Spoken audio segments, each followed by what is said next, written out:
آپ دیکھ رہے ہیں پروگرام بریکنگ پاور یوسف کے ساتھ امریکہ سے، جس میں پاکستان کے نامور کالمز نگار، دانشور، قانون ساز اور صحافت کی بڑی بڑی شخصیات شامل ہیں، جو کہ پاکستان کی موجودہ صورتحال پر گہری نظر رکھتے ہیں اور آپ کے سوالات کے جوابات کے ساتھ ساتھ اپنا تجزیہ پیش کرتے ہیں۔ نحمدہ ونصلی علی رسول الکریم واما بعد باللہ من الشیطان الرجیم بسم اللہ الرحمن الرحیم۔ معزز خاتون حضرات، آج اتوار کا روز ہے، ہم آپ کو خوش آمدید کہتے ہیں لائیو وتھ خاور یوسف میں۔ پاکستان میں جو دہشت گردی کے خلاف جنگ میں بڑی قیمت ادا کر رہا ہے، جمعہ کے روز کے پی اور بلوچستان کے مختلف علاقوں میں 3 حملے ہوئے اور پھر اگلے دن الف صوبہ پنجاب میں چوتھا حملہ ہوا۔ کے پی کے ڈیرہ اسماعیل خان میں پولیس کے ایک قافلے پر آئی ای ڈی حملہ ہوا، جس کے نتیجے میں 5 راہگیر جو تھے وہ جاں بحق ہوئے اور 24 کے قریب جو ہے وہ زخمی ہو گئے۔ ایک اور بم جو ہے اس میں حملے میں ٹانک اور ڈی آئی جی کے درمیان سرحدی قصبے میں پولیس اور سیکورٹی فورسز کے قافلے کو نشانہ بنایا گیا، جس میں ایک جوان جو ہے وہ شہید ہو گئے۔ بلوچستان کے علاقے گوادر میں 2 سیکورٹی گاڑیوں پر گات لگا کر کیے گئے حملے میں 14 فوجی اہلکار جو شہید ہو گئے۔ دوسری جانب لکی مروت میں فوجی آپریشن کے دوران 2 جوان شہید ہو گئے، جب ملک ابھی ان واقعات کی زد میں تھا۔ میاں والی میں ایک تربیتی ایئر فورس بیس پر صبح ہونے سے پہلے حملہ کیا گیا۔ فوج کا کہنا ہے کہ حملے کی کامیابی کے ساتھ ناکام بنا دیا گیا اور 9 دہشت گرد جو ہے وہ مارے گئے۔ صرف ایک ایندھن کی ٹینکر اور 3 گراؤنڈ طیاروں کو نقصان پہنچا۔ تشدد کی اس تازہ لہر میں مجموعی طور پر ہمارے جو ہے 17 جو فوجی جوان جو ہے وہ شہید ہو چکے ہیں۔ میاں والی ایئر بیس حملے کی ذمہ داری تحریک طالبان پاکستان سے منسلک تحریک جہاد پاکستان نے قبول کی ہے، جو رواں سال جولائی میں زوب میں فوج پر ہونے والے آخری ہائی پروفائل حملے کی ذمہ دار تھی۔ ممکنہ طور پر کالدم T T P D G Khan میں یہ مجرم پائے جاتے ہیں، جنہوں نے گزشتہ سال جو ہے نومبر میں جنگ بندی معاہدے کے خاتمے کے بعد سے سیکورٹی فورسز کے خلاف اپنی کارروائیاں جو ہے وہ تیز کر دی ہیں۔ 2021 میں افغان طالبان کے کابل پر قبضے کے بعد عسکریت پسندوں کے مکمل طور پر دوبارہ منظم ہونے کے خدشات بہت زیادہ ہیں۔ ایئر بیس حملے کے بعد جو ہے وہ غیر مصدقہ جو تصویروں میں امریکی ہتھیاروں کو قبضے میں لیتے ہوئے دکھایا گیا ہے، جو ممکنہ طور پر امریکی فوجیوں کے افغانستان انخلا کے بعد ٹی ٹی پی کے ہاتھوں میں چلے گئے تھے۔ اگرچہ طالبان اس کی تردید کرتے ہیں، لیکن زیادہ تر سرکاری اور آزاد اندازوں سے پتہ چلتا ہے کہ ٹی ٹی پی افغان سرزمین استعمال کرتی ہے اور ایسے نئی حکومت کی حمایت حاصل ہے۔ گوادر حملے کی ذمہ داری کالدم تنظیم بلوچستان لبریشن فرنٹ نے قبول کی تھی۔ اس حملے میں ایسے وقت میں ہوئے ہیں جب پاکستان افغانیوں کی واپسی کے منصوبے پر عمل پہ آیا ہے، جس پر کابل میں شدید غم و غصے کا اظہار کیا جا رہا ہے۔ ہمارے سیکورٹی اداروں کو مزید چوکس رہنے اور نہ صرف عسکریت پسندوں بلکہ ان کے سہولت کاروں کو بھی پھر نکالنے کی ضرورت ہوگی۔ ہر قسم کے عسکریت پسندوں کے خلاف نیشنل ایکشن پلان پر جامع طور پر عمل درآمد کیا جائے اور دہشت گردوں کی معاونت کرنے والے جو مالی ذرائع ہیں ان کی نشاندہی کی جائے اور ان کا خاتمہ کیا جائے۔ سرحدی سیکورٹی کو مضبوط بنانے کی ضرورت ہے۔ ٹی ٹی پی کے معاملے میں ہماری کوششوں کو ان علاقوں کی پیچیدہ حرکات کو منظر جو رکھنے کی ضرورت ہوگی جہاں وہ کام کرتا ہے، اور ساتھ ہی کابل کے ساتھ تعلقات سمیت وسیع تک جغرافی سیاسی جو ہے ان کو بھی ہمیں نظر میں رکھنا ہوگا۔ ریاست کو ان علاقوں کی سماجی اور اقتصادی ترقی میں سرمایہ کاری کرنی چاہیے جو ایسے عسکریت پسند گروپوں کی افزائش گاہ بنے ہوئے ہیں۔ جب تک ہم بنیادی وجوہات پر توجہ نہیں دیتے، عسکریت پسندیں اپنی جو مضمون جو سرگرمیاں ہیں ان کی رفتار جو ہے ان کو برقرار رکھیں گے۔ आज बाकायदा तौर पे हम अपने प्रोग्राम का आगाज करते हैं। हमारे साथ इस वक्त मौजूद है लाहौर से जनाब ब्रिगेडियर लियाकत अली तूर साहब हैं। अच्छा, हाँ जी, ब्रिगेडियर तूर साहब, और हमारे साथ लाहौर ही से हैं जनाब ब्रिगेडियर गजनफर अली साहब, ब्रिगेडियर नवाज़ साहब हमारे साथ मौजूद हैं, और शकील साहब अगर आप अपना कैमरा खोले तो आपको भी साथ गुफ्तगू का आगाज जो है हम ब्रिगेडियर तूर साहब से करते हैं। ब्रिगेडियर साहब, जो सूरत पाकिस्तान में चल रही है और हालिया जो ये शिदत के वाक़यात जवान जो है हर रोज शहीद हो रहे हैं, सर आप कैसे देख रहे हैं? आप तो अभी इसका हिस्सा भी रहे हैं, आप सिक्योरिटी फोर्सेस से भी अटैच रहे हैं, कैसे देखेंगे, क्या कहेंगे आप इस बारे में? जी, आपने मुझसे पूछा है? जी जी जी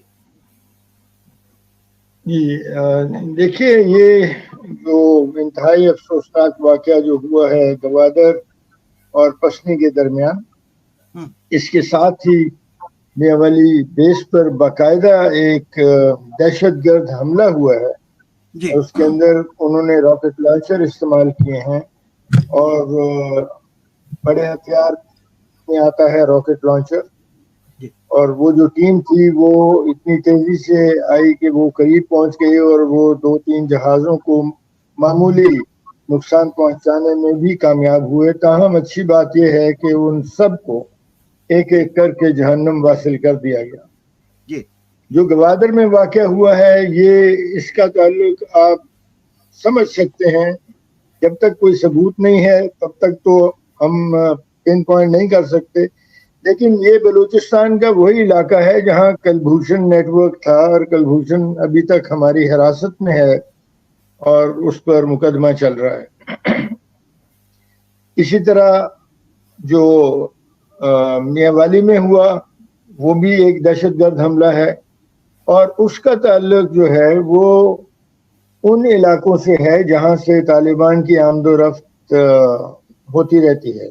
जो लोग वहां पर मारे गए हैं फौज के जवाबी एक्शन से, तो वो उन्हीं इलाकों से हैं जहां पर ला के बसाया गया तालिबान को, और फिर अफगान महाजरीन के जो कज़िया चल रहा है पाकिस्तान के अंदर उनको वापस भेजने का, और उस पर बड़ा ताव है अफगान हुकूमत में, तालिबान की हुकूमत में, और उनके वज़रा जो हैं वो पाकिस्तान के खिलाफ हर किस्म की हर्जा सराई कर रहे हैं और धमकियां भी दे रहे हैं। तो ये मैं समझता हूँ इन वाक़यात का तसलसल जो है उसको समझना चाहिए। हम बदकिस्मती से बड़ा वाक़या होने पर भी हमारा निज़ाम इंसाफ इतना कमज़ोर है कि हम 9 मई के जो मुजरिम थे, जो मुलजिम जिन्हें कह लें आप, जब तक उनको सज़ा नहीं होती उनको अभी तक कोई सज़ा नहीं दे सके, और हम इसी गुमगू में हैं हमारा निज़ाम इंसाफ की फौजी अदालतें होंगी या नहीं होंगी। और मैं समझता हूँ कि वही सुप्रीम कोर्ट जिसने फौजी अदालतों की इजाज़त दी थी वो बच्चों के वाक़यात के बाद जो APS में हमला था, और उसके बाद कहा गया कि जी फौजी अदालतें होनी चाहिए क्योंकि जज भी प्रेशर में आ सकते हैं और वो दहशतगर्द जो हैं वो बच्चे मारने की और ख़ानदान पे हमले करने की धमकियां देते हैं, तो इसलिए फौजी अदालतें अगर हो जाएं तो वो जुडिशल सुपरविजन के अंडर वो ठीक है। लेकिन फिर इस 9 मई के वाक़े के बाद वो पोजीशन जो थी वो बदल दी एक ताज़ा फैसले ने, और कहा गया कि सिविलियंस का ट्रायल फौजी अदालत में नहीं हो सकता, अगरचे ये कानून 76 साल से मौजूद था। और हमारा तमाम आइन जो पाकिस्तान में बने, 56 का आइन, उसके बाद वो जो 1960 का आइन बुनियादी जमहूरियत वाला था उस आइन में, फिर 73 के आइन में, फिर बेशुमार तब्दीलियां 19-21 अमेंडमेंट्स हुई। किसी अमेंडमेंट्स में ये ख्याल नहीं आया कि इस कानून को बदल दें, और जब फौज पे हमला हो गया और बंदे अरेस्ट हो गए और फौज ने फैसला किया कि इनका फौजी ट्रायल होगा, तो फैसला आ गया जनाब कि फौजी ट्रायल आप सिविलियन का नहीं कर सकते। मेरे ख्याल में ये रीराइटिंग ऑफ द कॉन्स्टिट्यूशन है, जुडिशियल अटेम्प्ट है, क्योंकि कानून तो कानून है, कानून तो पहले मौजूद था, उस कानून को ऐन उस वक्त बदल दिया गया जब वो अमल में आने वाला था एक इंतहाई संगीन वाक़े के ऊपर। तो मैं ये कहना चाहता हूँ कि आप देखिए कि हम हमेशा एमनेस्टीज देते हैं, हम हमेशा कानून पे वार करने वालों को, आइन पे वार करने वालों को, अफवाज पाकिस्तान पे वार करने वालों को किसी न किसी रास्ते से बच निकलने की इजाजत दे देते हैं। अब मैं फिर यहाँ एक बात दोहराऊंगा कि प्राइवेट आर्मीज निकल आई हमारे मुल्क के अंदर। एक प्राइवेट आर्मी ने हथियारबंद होकर लाल मस्जिद पे 5 महीने कब्जा जमाए रखा और सरकारी इमारतों को भी कब्जे में ले लिया, और वो बार बार वहां से फायरिंग करते रहे, धमाके होते रहे, जिसके नतीजे में 8 पुलिस रेंजर्स और फ्रंटियर कंस्टेबलरी के लोग शहीद हो गए। लेकिन बाद में वो मस्जिद उन्हें वापस कर दी गई उन्हीं लोगों को, और उनकी हिमायत में नेशनल आर्मी चीफ पर FIR काट दी गई। ये कमाल हुआ। इसी तरह जनाब भुट्टी साहब भी प्राइवेट आर्मी कमांडर थे, उनकी प्राइवेट आर्मी के पास SPG 9, RPG 7, 14.5 एकर मशीन गन और जाने क्या क्या था। उन्होंने वो हथियार इस्तेमाल किए फौज के खिलाफ, और फौज की जवाबी कार्रवाई में वो अल्लाह को प्यारे हो गए। और लिहाजा उस केस में भी आप देखिए कि प्राइवेट आर्मी कमांडर जिसका वजूद इलीगल है आर्टिकल 256 के तहत, प्राइवेट आर्मी कमांडर के हक में FIR हो गई नेशनल आर्मी कमांडर पर। अब मैं कोई परवेज मुशर्रफ साहब का बहुत बड़ा मद्दाह नहीं हूं, लेकिन बात यह है कि जो मैं बात कर रहा हूं ये सच है कि प्राइवेट आर्मी के फेवर के अंदर आपने नेशनल आर्मी कमांडर पर FIR कर दी बगैर किसी जुडिशियल इंक्वायरी के, बगैर कोई एस्टेब्लिश किए कि उनकी कार्रवाई में कोई गलती थी। तो ये जब हम करेंगे, हम किसी बड़ी से बड़ी वारदात के मुजरिम को बच निकलने देंगे और उनको जुडिशली कवर कर देंगे और नेशनल आर्मी को कंडेम करेंगे ऐसे वाकयात पर, तो फिर ये कोई अचंभे की बात नहीं है जो अब हो रहा है। काश हम 9 मई के वाकयात पे ही किसी को सजा दे देते। अब देखिए कैपिटल हिल में हुआ, उन्होंने 700-800 बंदों, तकरीबन 1000 बंदों को सजाएं हो गई अमेरिका में। फ्रांस में इस जून में हुआ, गुजरे हुए जून में राइटिंग हुई और वो तकरीबन 5000 बंदों को सजाएं दे चुके हैं, जिसमें 25 साल तक कैद है। मजे की बात है कि फ्रांस में भी और अमेरिका में भी एक सजा को किसी सुप्रीम कोर्ट ने ओवरटर्न नहीं किया। Tur sahab, if you hold your thought right there, let's move on to brigadier Dar साहब के पास चलते हैं, उनकी भी राय इस बारे में लेते हैं। ब्रिगेडियर साहब, आप देख रहे थे जो वाकया हुए हैं या रिसेंटली जो दहशतगर्दी के वाकयात जिसमें हमारे जवान जो हैं वो शहीद हो रहे हैं, सर इनके पास कोई मतलब कि इनको कैसे टैकल किया जाएगा कि हमारे नौजवान, इनकी कैजुअलिटी क्यों इतनी ज्यादा होती जा रही है सर, इसकी क्या वजह है? आवाज खोलें जरा। इसमें हमें थोड़ा सा बैकग्राउंड में ब्रीफली जाने की जरूरत है। देखिए, जब अमेरिकन यहाँ से जा रहे थे, डॉक्टर साहब थोड़ा सा माइक के आगे आ जाए, आपकी आवाज बड़ी धीमी सी आ रही है जी। अभी देखिए, अभी ठीक आ रही है? It's much better, yes.